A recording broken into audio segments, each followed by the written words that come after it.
Hello friend, welcome to my channel teaching aptitude official में मैं जयप्रकाश कुमार आपका स्वागत करता हूं। हम लोग देखेंगे बीएड का सेम वन का सेमेस्टर वन का फर्स्ट ईयर का क्वेश्चन है जो सीखना और अधिगम क्या है टीचिंग एंड प्रोसेस। उसके बारे में हम लोग जानेंगे। कोर्स थ्री का यूनिट वन का क्वेश्चन है ये, जो बीएड में सेमेस्टर वन या फर्स्ट ईयर में क्वेश्चन पूछा जाता है। सीखना और अधिगम या टीचिंग प्रोसेस पूछा जाता है। उसी के बारे में हम लोग कुछ नोट्स है इसमें प्रोवाइड करेंगे आपको। पहले इसे सिनॉप्सिस बनाना पड़ता है क्वेश्चन में। जब अगर बीएड में आप एग्ज़ाम देंगे तो दोनों तरफ से आपको चौथाई छोड़ा जाता है। तो सबसे पहले सिनॉप्सिस देखेंगे। सिनॉप्सिस में परिचय है, अर्थ है, अपरिभाषा और महत्व या उपयोगिता और निष्कर्ष जानेंगे। तो सबसे पहले क्या है हमारा अधिगम शिक्षण का या सीखना का। सबसे पहले देखेंगे परिचय क्या है दोस्तों। परिचय में पहला है हमारा है संसार का प्रत्येक प्राणी कुछ जन्मजात क्षमताएं लेकर पैदा होती हैं, जिसके द्वारा वह जीवन में आने वाली विभिन्न परिस्थितियों का सामना करता है। विभिन्न परिस्थितियों के सामना कर वे अपने व्यवहार में अच्छा या बुरा परिवर्तन होता है। प्राणी में होने वाले व्यवहार परिवर्तन का अध्ययन ही मनोविज्ञान है, और व्यवहार के आधार सीखना या अधिगम के केवल मानव मात्र ही नहीं बल्कि अन्य जीव भी सीखने की क्षमता रखते हैं। जैसे बंदर मदारी के निर्देशों पर नाचते हैं लगता है और अनेक प्रकार की कलाएं सीखता है। कुत्तों को भी चोर को पकड़ने के लिए प्रशिक्षित किया जाता है। शिक्षा के क्षेत्र में शिक्षण तथा अधिगम के दो महत्वपूर्ण प्रतिक्रियाएं, इसलिए सीखना या अधिगम का अध्ययन शिक्षाविदों मनोविज्ञान की और छात्र के लिए विशेष रुचि का विषय में है। किसी छात्र कक्षा में अध्यापक विषय वस्तु से संबंधित चर्चा करता है, प्रश्न पूछता है, प्रदर्शन करता है, जो छात्र को उस विषय वस्तु को सीखने में सहायता प्रदान करता है तथा शिक्षण को तभी प्रभावशाली माना जाता है जब परिणाम में आशाजनक अधिगम हो या सीखना हो। इस तरह हम सीखना को शिक्षण को मनोविज्ञान का केंद्र बिंदु मान सकते हैं। तो इसका अर्थ समझो जाने का परिचय था हमारा, ये हमारा अर्थ है। मनोविज्ञान में सीखना या अधिगम शब्द का प्रयोग दो रूप में किया गया है। पहला है प्रक्रिया के रूप में और दूसरा है परिणाम के रूप में। प्रक्रिया के रूप में क्या है, सीखने के अर्थ में उस प्रक्रिया से जिसके द्वारा मनुष्य नए नए तथ्यों को ग्रहण करता है और नई नई क्रियाएं करना सीखता है। परिणाम स्वरूप में सीखने का अर्थ उस प्रक्रिया से है जिसमें मनुष्य का व्यवहार परिवर्तन होता है और नए नए तथ्यों की जानकारी और नए नए क्रियाओं के प्रशिक्षण के लिए फलस्वरूप होता है। मनोविज्ञान की दृष्टि से सीखने का तब तक कोई अर्थ नहीं होता जब तक कि उसमें व्यवहार में परिवर्तन ना हो। मनुष्य के विकास की प्रक्रिया के अध्ययन को मनोवैज्ञानिक इस परिणाम पर पहुँचे हैं कि मनुष्य कुछ कार्य स्वाभाविक रूप से करता है, जैसे सांस लेना, पलक झपकाना, देखना, सुनना इत्यादि। इसके अतिरिक्त कुछ कार्य ऐसे हैं जिन्हें वह अपने शारीरिक एवं मानसिक विकास के साथ स्वयं करने लगता है, जैसे भूख लगने पर भोजन की तलाश करना, प्राण रक्षा के लिए भागना। इसके अतिरिक्त संवेग की अभिव्यक्ति जैसे हंसना, रोना इत्यादि अनार्जित कार्यों के लिए कार्य के अंतर्गत आते हैं। मनुष्य जिन्हें अपने प्राकृतिक एवं सामाजिक पर्यावरण के आधार पर कार्य करता है, जैसे पेड़ पर चढ़ना, पानी पर तैरना, किसी भाषा विशेष में बोलना आदि कार्य अर्जित कार्य होते हैं। इन कार्यों की ग्रहण करने की प्रक्रिया को ही सीखना या अधिगम कहते हैं। ये इसका अर्थ था। इसका परिभाषा जानेंगे। वुडवर्थ के अनुसार क्या बोला, तो नवीन ज्ञान और नवीन प्रतिक्रियाओं को ग्रहण करने की प्रक्रिया सीखने की प्रक्रिया है। दूसरा है क्रोकरो के अनुसार सीखना आदत, ज्ञान और अधिवृत्तियों का अर्जन कहलाता है। गेट्स और अन्य के द्वारा सीखना अनुभव और प्रशिक्षण के द्वारा व्यवहार में होने वाले सुधारात्मक परिवर्तन होता है। स्किनर के अनुसार सीखना वह प्रक्रिया है जिसके द्वारा मनुष्य प्रगतिशील व्यवहार को स्वीकार करता है। हिलघाट के अनुसार सीखना वह प्रक्रिया है जिसमें अभ्यास अथवा प्रशिक्षण द्वारा व्यवहार का उद्भव होता है अथवा व्यवहार में परिवर्तन होता है।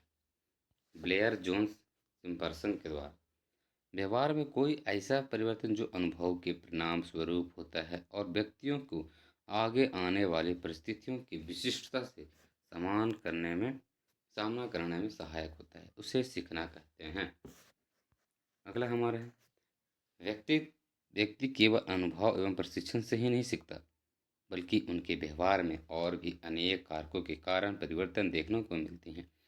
शरीर में परिपक्वता, चोट, नशीले पदार्थ तथा दवा सेवन, थकान से होने वाले अस्थायी अथवा अस्थायी परिवर्तन को सीखने में सम्मिलित नहीं किया जाता।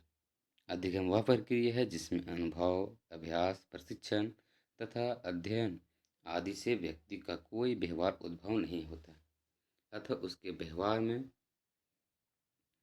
परिवर्तन होता है। यह परिवर्तन अपेक्षाकृत अस्थायी होता है। अधिगम के अंतर्गत व्यवहार में परिवर्तन होता है, लेकिन यह परिवर्तन सुधार तथा वृद्धि की ओर से हो सकता है, उन्नति की ओर हो सकता है। अतः परिवर्तन अच्छे अथवा बुरे किसी भी प्रकार के व्यवहार के रूप हो सकता है, जिस कारण अच्छी बातें भी सीखा जाता है या बुरे भी व्यक्ति स्मरण से लेकर समस्या समाधान, आगमन, निगमन, विश्लेषण, संश्लेषण, तार्किक चिंतन आदि सही प्रक्रियाओं के सीखते हैं। मानव की अधिगम क्षमता अन्य प्राणियों से सबसे अधिक होता है। समझ गए? इसका विशेषता या महत्व जानेंगे। अधिगम की विशेषताएं। मनोवैज्ञानिक ने मनुष्य के सीखने की प्रक्रिया और उसके परिणाम दोनों का बड़ी बारीकी से अध्ययन किया जाता है। प्रत्येक प्राणी जन्म से लेने के बाद कुछ न कुछ सीखना प्रारंभ कर देता है। मनुष्य बुद्धिमान प्राणी है, इसलिए उसके सीखने की प्रक्रिया एवं परिणाम दोनों ही अन्य प्राणियों के मुकाबले अलग होते हैं। मनोवैज्ञानिक के मनुष्य के सीखने की प्रक्रिया एवं उसके परिणाम के संबंध में निम्नलिखित तथ्य बताए हैं, इन्हें ही सीखने की विशेषताएं कहते हैं। पहला है हमारा है, सीखना मनुष्य की जन्मजात प्रवृत्ति है। सीखना जन्मजात प्रवृत्ति है। यह बात दूसरी है कि कोई जल्दी सीखता है, कोई बहुत कम सीखता है, और बहुत कम मनुष्य में अनुकरण की जन्मजात सामान्य है प्रवृत्ति होती है। वह जन्म के कुछ बाद ही अपनी जाति के व्यक्तियों को अनुकरण द्वारा सीखने लगता है। इसके अतिरिक्त मनुष्य में जिज्ञासा होती है कि वह जिस भी वस्तु को वह अथवा क्रिया को देखता है, उस विषय में क्या, क्यों और कैसे प्रश्न करने लगता है।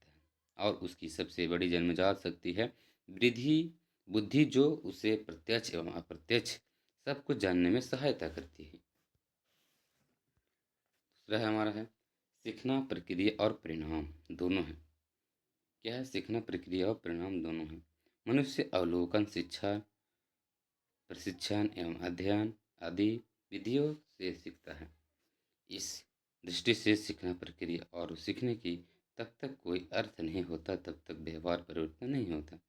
व्यवहार परिवर्तन की दृष्टि से सीखना परिणाम है, सीखना उद्देश्य पूर्ण होता है। तीसरा हमारा है, संसार के सभी प्राणी परिस्थितियों के साथ समायोजन करने के लिए सीखते हैं, जिसमें मनुष्य भी आते हैं। परंतु मनुष्य के सीखने के लिए पीछे इसके अतिरिक्त भी अनेक उद्देश्य भी होते हैं। समाज में समायोजन करने के लिए वह समाज की भाषा और व्यवहार सीखता है, समाज में प्रतिष्ठा प्राप्त करने के लिए। अतः वह अपनी संस्कृति सीखता है, धर्म और दर्शन सीखता है, मूल्य सीखता है, और अपना आर्थिक विकास करने के लिए व्यवसाय और उद्योग का कौशल आदि सीखता है। चौथा हमारा है, सीखने की प्रक्रिया जीवन भर चलती है। क्या है? सीखने की प्रक्रिया जीवन भर चलती है। सामान्यतः यह समझा जाता है कि मनुष्य जन्म के कुछ समय तक सामान्य व्यवहार सीखता है और विद्यालय, महाविद्यालय और विश्वविद्यालयों में विशिष्ट ज्ञान प्राप्त करता है। परंतु वास्तव में वह जीवन पर्यंत सीखता है। प्रश्न उठता है, कैसे? उत्तर साफ है, जीवन में वह भिन्न भिन्न व्यक्तियों के संपर्क में आता है, भिन्न भिन्न परिस्थितियों जिनसे वह कुछ न कुछ अवश्य सीखता है। पांचवा हमारा है, सीखने की प्रक्रिया में तीन तत्व होते हैं। कितने तत्व होते हैं? तीन तत्व होते हैं। सीखने की प्रक्रिया का प्रथम प्रथम तत्व है नए ज्ञान कौशल को सीखना। दूसरा है तत्व है इस इस ज्ञ- दूसरा तत्व है इस ज्ञान अथवा कौशल को बहुत दिनों तक संभाल कर रखना है। तीसरा है तत्व है इस ज्ञान का अथवा कौशल को हमारा है सीखना क्रमिक प्रक्रिया है। मनुष्य की सीखने की प्रक्रिया का क्रम होता है। प्रारंभ में वह केवल अवलोकन, श्रवण अथवा पठन द्वारा सीखता है, जिसे स्मृति स्तर का सीखना कहते हैं। कुछ बड़ा होने के बाद वह अपनी बुद्धि का प्रयोग करता है और तथ्यों को सोच समझकर स्वीकार करता है, जिसे बौद्ध स्तर का सीखना कहते हैं। जब मनुष्य अपने बुद्धि के साथ अपने विवेक का प्रयोग करता है, किसी तथ्य को तर्क की कसौटी पर ही स्वीकारता है, तो इस स्तर को सीखने का चिंतन स्तर कहते हैं। यह सीखने का उच्चतम स्तर होता है। सातवां हमारा है सीखना वंशानुक्रम एवं पर्यावरण पर निर्भर करता है। मनुष्य क्या सीखता है और कितना सीखता है, यह उसके वंशानुक्रम एवं पर्यावरण दोनों पर निर्भर करता है। जन्म से वह सीखने की शक्ति लेकर पैदा होता है और पर्यावरण से वह सीखने की सामग्री प्राप्त करता है। मनुष्य की जन्मजात शक्तियों का विकास आयु बढ़ने के साथ साथ होता है, जैसे कि उसकी शारीरिक एवं मानसिक शक्तियाँ परिपक्वता होती जाती है, वैसे वैसे उसमें सीखने की क्षमता बढ़ती जाती है। परिपक्वता सीखने के लिए पहली आवश्यकता होती है। आठवां है सीखना व्यक्तिगत अथवा सामाजिक आवश्यकताओं पर निर्भर करता है। सीखना व्यक्ति की आवश्यकताओं, समस्याओं, आकांक्षाओं तथा सामाजिक आवश्यकताओं पर बहुत अधिक निर्भर करता है। नौवां हमारा है सीखने की प्रक्रिया में पूर्व अनुभवों का महत्व होता है। मनुष्य सब कुछ एवं दिन में नहीं सीख जाता, एक दिन में नहीं सीख जाता। यह अपनी शारीरिक एवं मानसिक क्षमता, अपने पर्यावरण, प्राकृतिक एवं सामाजिक और शिक्षक के द्वारा धीरे धीरे सीखता है और पहले सीखे हुए के आधार पर सीखता है। सीखने में अभिप्रेरणा का बड़ा महत्व होता है। अभिप्रेरणा मानव व्यवहार की प्राण प्राण यह वह शक्ति है जिसके कारण मनुष्य यथा दिशा में कुछ भी करने के लिए अभिप्रेरित होता है। साफ जाहिर है कि मनुष्य जितना अधिक अप्रेरित होगा, उतना ही शीघ्रता से सीखेगा और उतना ही स्थायी उसका सीखना होगा। सीखने में संतोष एवं आनंद का महत्व होता है। 9 में यह देखा गया है कि सीखने की प्रक्रिया में मनुष्य जब सही अनुक्रिया करता है तो उसे बड़ा आनंद मिलता है और उसे आगे बढ़ने के लिए पुनर्बलन मिलता है। 12वां हमारा है सीखना एक सार्वभौमिक प्रक्रिया है। संसार का प्रत्येक प्राणी अपनी क्षमता अनुसार जीवन पर्यंत कुछ न कुछ सीखता है। हमारा 13 है सीखना मनुष्य की व्यक्तिगत एवं सामाजिक दोनों आवश्यकता है या अनुक्रिया का चयन विलोपन।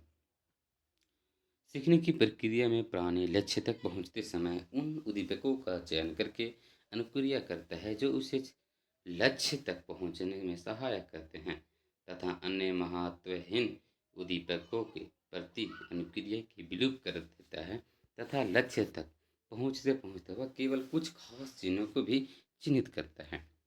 हमारा 14 है सीखना ज्ञानात्मक, भावनात्मक तथा क्रियात्मक किसी भी प्रकार का हो सकता है। ज्ञान ग्रहण करना सीखने का ज्ञानात्मक भाव या संवेग में परिवर्तन होना भावनात्मक तथा किसी आदत या कौशल के सीखना क्रियात्मक पक्ष है। कुछ हमारा सीखने का सिद्धांत है जो इस प्रकार बताया गया है। जैसे व्यवहारवादी सीखने का पद्धति दो बार में बांटा गया है। व्यवहारवादी सिद्धांत या उद्दीपक सिद्धांत या संज्ञात्मक सिद्धांत, कॉग्निटिव थ्योरी या स्टिमुलेट थ्योरी कहते हैं इसे। स्टिमुलेट थ्योरी को दो भागों में बांटा गया है। उद्दीपक अनुकूल्य पुनर्बलन, उद्दीपक अनुकूल्य पुनर्बलन। इसमें है उद्दीपक अनुक्रिया पुनर्बलन में थॉर्नडाइक, पैबलोन और स्किनर। इसमें है उद्दीपक अनुक्रिया में वाटसन और स्ट्रक है। और कॉग्निटिव थ्योरी में क्या है क्लासिक की संज्ञानात्मक, इसमें कोहलर के बारे में बात किया गया है। और मॉडर्न संज्ञानात्मक सिद्धांत या बंडोरा के बारे में बात की गई है। ठीक है, हम लोग देखेंगे पिछले वीडियो में, अगले वीडियो में हम लोग देखेंगे इससे आगे वीडियो में थोंडाई का विशेषताएं देखेंगे, थोंडाई के बारे में जानेंगे, थोंडाई किस प्रकार अपना जीवन सीखने के बारे में, उसके बारे में कैसे बताया है, तो इसके बारे में हम डिस्कस करेंगे अगले वीडियो में। So thank you. I hope आपको अच्छा लगा हो यह video. So thank you, all the best.